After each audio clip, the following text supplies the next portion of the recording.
আসসালামু আলাইকুম। Hello everyone. এই হচ্ছে আমার মেহেদি দেওয়ার পরের অবস্থা হাতে, যেটা কিনা আমার একদমই ভালো লাগে না।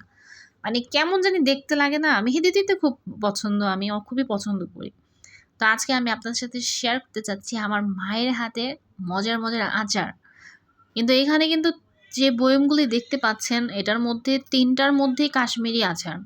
২ টা গুড় দিয়ে বানানো, একটা কম মিষ্টি, একটা বেশি মিষ্টি, আর একটা হচ্ছে মানে লাল কাশ্মীরি শুকনো মরিচের যে একটা আচার থাকে না সেটা।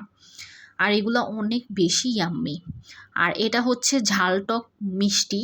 এটা যে উপরের আচারের যে আমের যে চামড়া সেটা সহই তৈরি করে। এটা খুবই মজা। খেলে একদমই মনে হবে না এটা টক, এটা একদম মিষ্টি, মিষ্টি মনে হবে। এটা আমি এখনও খাচ্ছি।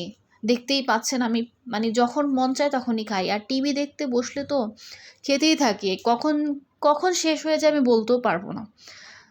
তো আম্মুর আচারগুলো দেখতেই আছেন কত সুন্দর। খুবই মজা, খুবই মজা।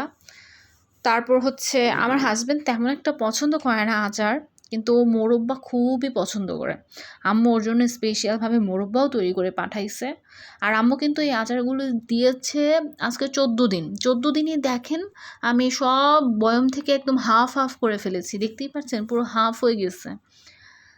তো এই তো আজকে কারা আপনারা আচার খুব পছন্দ করেন? আমাকে কমেন্ট করতে ভুলবেন না। আজকের জন্য এই পর্যন্তই।